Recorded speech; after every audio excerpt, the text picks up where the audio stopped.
রমাজান। সম্মানিত উপস্থিতি, রমাজানের বিষয়ে তিনটে কথা। এক, রমাজানের গুরুত্ব এবং ফজিলত। রমাজানের গুরুত্ব এবং ফজিলত রাসূল সাল্লাল্লাহু আলাইহি ওয়াসাল্লাম বলছেন, মান সামা রমাদানা ঈমানান ওয়া ইহতিসাবান গুফিরা লাহু মা তাকাদ্দামা মিন যামবি। কেউ যদি রমাজান মাসে ঈমানের সাথে নেকির আশায় সিয়াম পালন করে, তার পূর্বের সকল গুনাহ ক্ষমা হয়ে যাবে। ওমান কামা রমাদানা ঈমানান ওয়া ইহতিসাবান গুফিরা লাহু মা তাকাদ্দামা মিন যামবিহি। কেউ যদি রমাজান মাসে তারাবির সালাত আদায় করে, তার পূর্বের সকল গুনাহ ক্ষমা হয়ে যাবে। ওমান কামা লাইলাতুল কদরি ঈমানান ওয়া ইহতিসাবান গুফিরা লাহু মা তাকাদ্দামা মিন যামবিহি। আর যদি কেউ রমাজান মাসে লাইলাতুল কদরের রাত জাগরণ করে, তার পূর্বের সকল গুনাহ ক্ষমা হয়ে যাবে। রাসূল সাল্লাল্লাহু আলাইহি ওয়াসাল্লাম আরো বলেছেন, ইদা দাখালা রমাদান ফুতিহাত আবওয়াবুস সামা। যখন রমাজান আসে, আসমানের দরজাসমূহ খুলে দেওয়া হয়। ও ফুতিহাত আবওয়াবুল জান্নাহ, জান্নাতের দরজাসমূহ খুলে দেওয়া হয়। ও উল্লিকাত আবওয়াবুন নার, জাহান্নামের দরজাসমূহ বন্ধ করে দেওয়া হয়। ও সুলসিলাতিশ শায়াতিন, এবং শয়তানকে শৃঙ্খলাবদ্ধ করা হয়। রমাজান এমন একটি মাস, যে মাস সম্পর্কে আল্লাহ সুবহানাহু ওয়া তাআলা পবিত্র কোরআনের সূরা বাকারার মধ্যে বলেছেন, শাহরু রমাদান আল্লাযী উনজিলা ফীহিল কোরআন। রমজান এমন একটি মাস, যেই মাসে আমি পবিত্র কোরআনকে অবতীর্ণ করেছি। রমাজান এমন একটি মাস, যেই মাসে পৃথিবীর সর্বশ্রেষ্ঠ রাত, যে রাতের কথা আল্লাহ সুবহানাহু ওয়া তাআলা সূরা কদরের মধ্যে বলছেন, লাইলাতুল কদরি খায়রুম মিন আলফি শাহর। হাজার মাস ইবাদত করলে জানে কি হবে, এক রাতে ইবাদত করলে তার চেয়ে বেশি নেকি হবে। সেই রাতের নাম লাইলাতুল কদর। এই সর্বশ্রেষ্ঠ রাতটি কোন মাসে আছে? রমাজান মাসের মধ্যে আছে। ইন্না আনজালনাহু ফি লাইলাতুল কদর। আমি পবিত্র কোরআনকে লাইলাতুল কদরের রাত্রিতে অবতীর্ণ করেছি। রমাজান এমন একটি মাস, এমন একটি ইবাদত, রাসূল সাল্লাল্লাহু আলাইহি ওয়াসাল্লাম বলছেন, আস-সাওমু ওয়াল কুরআনু শাফাআন ইয়াউমাল কিয়ামাহ। সিয়াম এবং কোরআন কিয়ামতের মাঠে আল্লাহর দরবারে শাফাআত করবে। সিয়াম আল্লাহকে বলবে, আল্লাহ, আপনি ভাবছেন সিয়াম কিভাবে কথা বলবে? এখানে একটা সূক্ষ্ম কথা বলে যাই, প্রত্যেক আমলকে কিয়ামতের মাঠে আকৃতি দেওয়া হবে, রূপ দেওয়া হবে। কিভাবে? রাসূল সাল্লাল্লাহু আলাইহি ওয়াসাল্লাম বলছেন, মান কারা সূরাতুল বাকারা ওয়া আলে ইমরান। কেউ যদি সূরা বাকারা এবং আলে ইমরান পড়ে, তাহলে সূরা বাকারা আলে ইমরান কিয়ামতের মাঠে ছায়া, হামামান, ছায়া হয়ে তাকে ছায়া দিবে। সূরা বাকারা এবং আলে ইমরান তথা আলে ইমরান এবং সূরা বাকারাকে কিয়ামতের মাঠে আকৃতি দেওয়া হচ্ছে। ঠিক সওমকে আল্লাহ সুবহানাহু ওয়া তাআলা কিয়ামতের মাঠে আকৃতি দিবেন। সওম আল্লাহর সাথে কথা বলবে, আল্লাহ মানাতুহু আনিশ শাহওয়াত ওয়াত তাআম। আল্লাহ, দুনিয়াতে আমি মানুষকে শাহওয়াত থেকে, খাদ্য থেকে, মনের ইচ্ছা থেকে বিরত রেখেছিলাম, আজ তুমি তাকে জান্নাতে দিয়ে দাও। আল্লাহ সিয়ামের এই শাফাত শুনবেন এবং বান্দাকে জান্নাতে দিয়ে দিবেন। রাসূল সাল্লাল্লাহু আলাইহি ওয়াসাল্লাম বলেছেন, মান সামা ইয়াওমান ফি সাবিলিল্লাহ বা'আদাল্লাহু ওয়াজহু আনিন নার 70 খরিফান। কেউ যদি একদিন সিয়াম পালন করে, আল্লাহ তার মুখমণ্ডলকে জাহান্নামের আগুন থেকে 70 বছরের পথ দূরে সরিয়ে দিবেন। সম্মানিত উপস্থিতি, রমাজান এমন একটি মাস, যেই মাস আল্লাহ সুবহানাহু ওয়া তাআলা মুসলমান জাতির উপর রহমত বরকতের সকল দরজা নিয়ে আল্লাহ সুবহানাহু ওয়া তাআলা উপস্থিত হয়েছেন। রমাজানকে সামনে রেখে আল্লাহর প্রস্তুতির অভাব নাই। আল্লাহ রমাজানকে সামনে রেখে আসমানের দরজা খুলে দেন, রমাজানকে সামনে রেখে জান্নাতের দরজা খুলে দেন, রমাজানকে সামনে রেখে আল্লাহ শয়তানকে শৃঙ্খলাবদ্ধ করেন, রমাজানকে সামনে রেখে আল্লাহ সুবহানাহু ওয়া তাআলা জাহান্নামের দরজা বন্ধ করেন, রমাজানকে সামনে রেখে আল্লাহ তিনটে পথ দিয়েছেন পূর্বের সকল গুনাহ ক্ষমা করে নেওয়ার। সিয়াম রাখার মাধ্যমে, তারাবির সালাত আদায় করার মাধ্যমে, লাইলাতুল কদরের রাত জাগার মাধ্যমে এত প্রস্তুতি আল্লাহ সুবহানাহু ওয়া তাআলা একাই নিয়েছেন রমাজানকে সামনে রেখে। আর আমি এবং আপনি কি প্রস্তুতি নিয়েছি? আমার এবং আপনার প্রস্তুতি হচ্ছে, রমাজান আসতেছে, বাংলাদেশের একদল মুসলমান আছে, দেখবেন ঈদের দিন শুরু হওয়ার আগেই 20 রমজানের পর থেকে নিয়ে 30 রমজান পর্যন্ত কোন হলে কোন ছবি চলতেছে, এই দিয়ে নারায়ণগঞ্জ কাঞ্চন অশ্লীল বেহায়াপনা নগ্নতার পোস্টারে ছেয়ে যাবে। এটা হচ্ছে মুসলমানের প্রস্তুতি রমজানকে সামনে রেখে। রাসূল সাল্লাল্লাহু আলাইহি ওয়াসাল্লাম বলেছেন, মান লাম ইয়াদা কাওলা যুরি ওয়াল আমালা বিহি ফালাইসা লিল্লাহি হাজাতুন ইয়াদা তুআমাহু ওয়া শারাবাহু। কেউ যদি রমাজান আসার পরেও গুনাহের কাজ পরিত্যাগ করতে না পারে, কেউ যদি রমাজান আসার পরেও গুনাহের কাজ পরিত্যাগ করতে না পারে, তাহলে আল্লাহ সুবহানাহু ওয়া তাআলার চারেনা প্রয়োজন নাই তার না খেয়ে থাকার। যে আল্লাহ এত আবেগ, এত উৎসাহ, এত মহত্ব নিয়ে রমাজানের জন্য এত ব্যাপক প্রস্তুতি নিয়ে উপস্থিত হয়েছেন, সে আল্লাহর এত দয়া, এত বরকত, এত রহমতকে উপেক্ষা করে যে মুসলমান গুনাহের কাজ বন্ধ করতে পারে না, ওই মুসলমানের রমাজানের সিয়াম রাখার বিন্দুমাত্র মূল্য আল্লাহর দরবারে নাই। আগে গুনাহ থেকে বিরত থাকতে হবে, শুধু না খেয়ে থাকলে হবে না। এই জন্য রাসূল সাল্লাল্লাহু আলাইহি ওয়াসাল্লাম বলেছেন, রাগিমা আনফু রাজুলিন, রাগিমা আনফু রাজুলিন, রাগিমা আনফু রাজুলিন। ওই ব্যক্তির নাক ধুলাই ধূসরিত হোক, ওই ব্যক্তির নাক ধুলাই ধূসরিত হোক, ওই ব্যক্তি অপমানিত হোক, শেষ হয়ে যাক, নষ্ট হয়ে যাক, ধ্বংস হয়ে যাক। আল্লাহ রাসূল কোন সে ব্যক্তি? তো সেই ব্যক্তি ওই ব্যক্তি যে রমাজান পাওয়ার পরেও তার গুনাহ ক্ষমা করে নিতে পারল না। তার চাইতে হতভাগা, তার চাইতে দুর্ভাগ্যবান, তার চাইতে খারাপ মুসলমান আর হতে পারে না যে রমাজান পাওয়ার পরও তার পূর্বের গুনাহ ক্ষমা করে নিতে পারলো না। অতএব যুবক, তোমাকে বলে যাচ্ছি, অন্য মাসে গুনাহ করো, এটা আমি বরদাস্ত করতে পারি।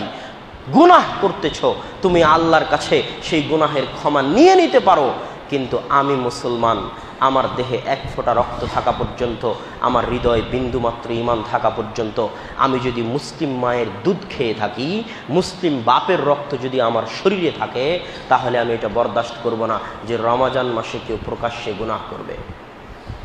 রমাজান মাসের একটা সম্মান আছে, রমাজান মাসের একটা মর্যাদা আছে। আল্লাহ এই মাসকে সম্মানিত করেছেন, এই মাসকে মর্যাদামণ্ডিত করেছেন। আপনাদেরকেও যদি আপনারা নিজেদেরকে মুমিন বলে পরিচয় দিতে চান, মুসলমান বলে পরিচয় দিতে চান, তাহলে রমাজান মাসে কঠোর হস্তে যে কোনো গুনাহ, যে কোনো পাপ থেকে নিজে বিরত থাকবেন এবং প্রকাশ্যে কাউকে গুনাহ এবং পাপের কাজে লিপ্ত হতে দিবেন না। কেউ যদি রমাজানে গুনাহে লিপ্ত হয়, তার ডবল গুনাহ হবে, ডবল। রমাজান মাসে দাড়িতে হাত লাগাবেন না, কোনো গুনাহ, কোনো পাপে লিপ্ত হবেন না রমাজান মাসে।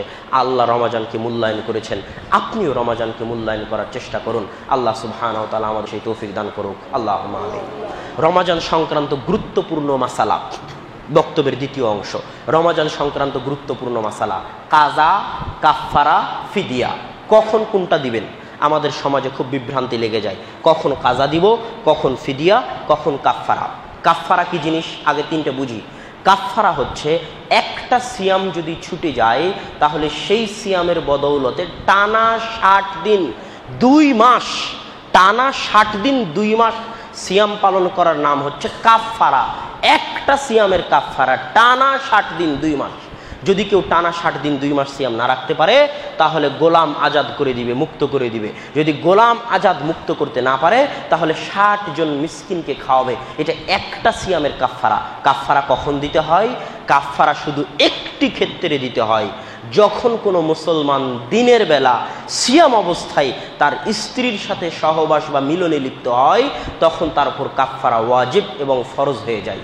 কাফফারা শুধু একটি ক্ষেত্রে দিতে হয়, যখন কোনো মুসলমান দিনের বেলা তার স্ত্রীর সাথে সিয়াম অবস্থায় সহবাসে লিপ্ত হয়, তখন তার উপর কাফফারা ফরজ ওয়াজিব হয়ে যায়। টানা 60 দিন সিয়াম রাখবে, অথবা 60 জন মিসকিনকে খাওয়াবে, অথবা গোলাম আজাদ করবে। এর বাইরে আর কোনো ক্ষেত্রে কাফফারা দিতে হয় না। 2, ফিদিয়া।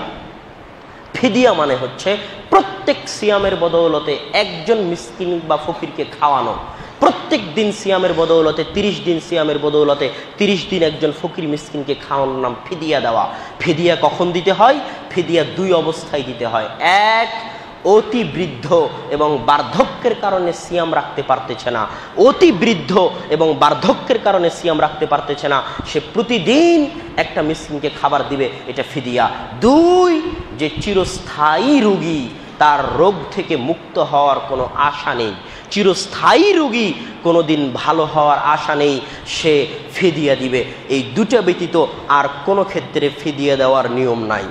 কাজা, কাজা মানে হচ্ছে সিয়াম ছুটে গেছে, রমাজান পার হওয়ার পর যে কয়টা সিয়াম ছুটেছে সে কয়টা সিয়াম পালন করবে। কাজা কাদের জন্য? কাফফারা এবং ফিদিয়া বাদে বাকি সকলের জন্য কাজা। কাফফারা এবং ফিদিয়ার 3টে অবস্থা বাদে বাকি সকলের জন্য কাজা। যদি মসজিদে মহিলারা উপস্থিত থাকে, তাহলে ঋতুবতী হায়েজা মহিলা যদি হায়েজ হওয়ার কারণে, ঋতু হওয়ার কারণে সিয়াম রাখতে না পারে, তাহলে কাজা আদায় করবে, পরবর্তীতে যে কয়টা সিয়াম ছুটে গেছে পালন করবে। পেটে সন্তান আছে, সিয়াম রাখতে পারতেছে না, সিয়াম ছেড়ে দিবে, যে কয়টা সিয়াম ছুটে যাবে পরে কাজা আদায় করে নিবে। সন্তানকে দুধ পান করাবে, সিয়াম রাখতে পারতেছে না, সিয়াম ছেড়ে দিবে, যে কয়টা সিয়াম ছুটে যাবে পরে কাজা আদায় করে নিবে।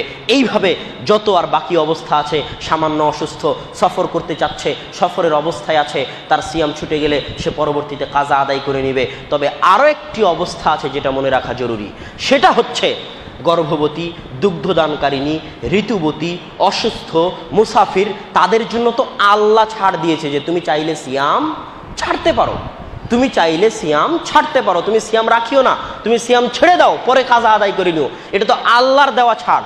কিন্তু আমি সুস্থ মুসলমান, আমি পরীক্ষার অজুহাত দিয়ে, মিথ্যা অজুহাত দিয়ে, পরীক্ষার কারণে সিয়াম ছাড়া যাবে না, এমনি সিয়াম ছেড়ে দিলাম, খাদ্য খেয়ে সিয়াম ভঙ্গ করলাম, 15 বছর 16 বছর বয়স হয়ে গেছে, সিয়াম রাখি না, আমি কি করব?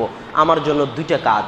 1, আমি কবিরা গুনাহে লিপ্ত হয়েছি, আল্লাহর দরবারে এই কবিরা গুনাহের ক্ষমা চাইতে হবে যে আল্লাহ আমি সিয়াম রাখতে পারিনি, আমার ভুল হয়ে গেছে, আমি পরীক্ষার নাম দিয়ে সিয়াম ছেড়েছি, অমুকের নাম দিয়ে সিয়াম ছেড়েছি, সিয়াম যে আমার উপর ফরজ বুঝতে পারিনি, তুমি মাফ করে দাও, তওবা করতে হবে। 2, তার কাজা আদায় করতে হবে, যে কয়টা সিয়াম ছুটে গেছে সে কয়টা সিয়ামের কাজা আদায় করবে। এটা হচ্ছে এদের ক্ষেত্রে যাদের জন্য আল্লাহ ছাড় দেয়নি, কিন্তু স্ত্রী মিলনের মাধ্যমেও ভঙ্গ করেনি, খেয়ে ভঙ্গ করেছে।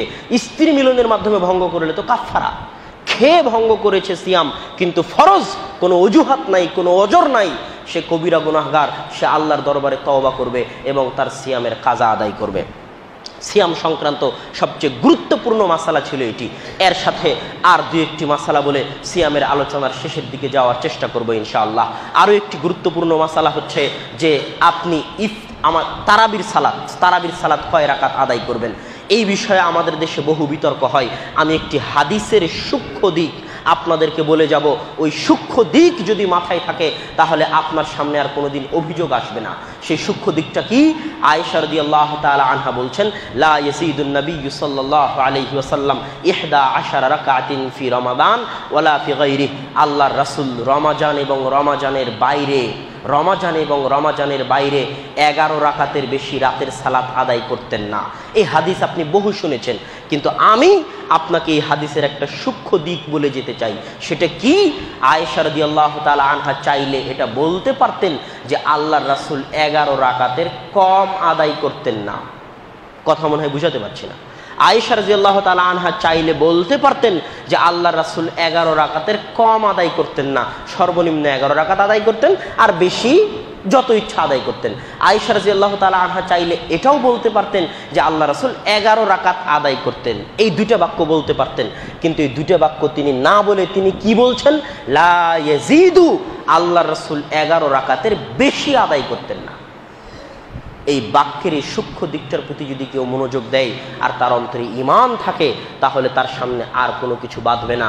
ফিরে আসতে 11 রাকাতের দিকে আয়েশা রাদিয়াল্লাহু তাআলা আনহা চাইলে বলতে পারতেন আল্লাহ রাসূল 11 রাকাতের কম আদায় করতেন না। তিনি চাইলে বলতে পারতেন আল্লাহ রাসূল 11 রাকাত আদায় করতেন। তার বলার কি দরকার যে আল্লাহ রাসূল 11 রাকাতের বেশি আদায় করতেন না? এই বাক্যটা অতিরিক্ত করার কি দরকার ছিল? এটাই প্রমাণ করে যে এটাই সুন্নাত। আমাদেরকে সর্বোচ্চ সবচেয়ে বেশি 11 রাকাত তারাবির সালাত আদায় করতে হবে। আল্লাহ সুবহানাহু ওয়া তাআলা আমাদেরকে সুন্নাতের দিকে ফিরে আসার তৌফিক দান করুক। আল্লাহুম্মা।